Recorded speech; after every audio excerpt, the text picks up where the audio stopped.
She's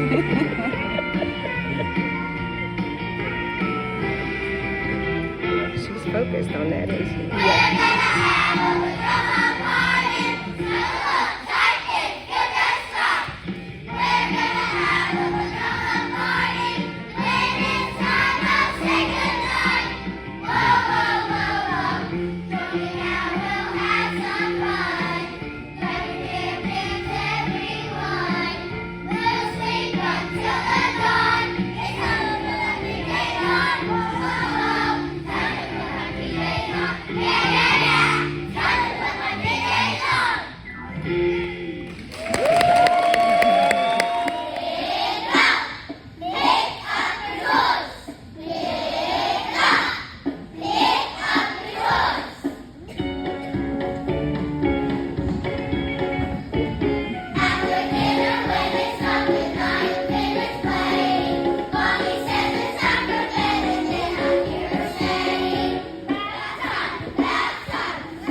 Now I lay me down to sleep. It's a silent night and feeling oh so good and everything seems right.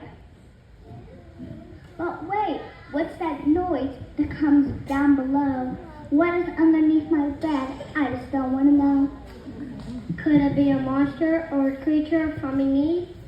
I'm sure it has hairy hands and scary fangs for teeth.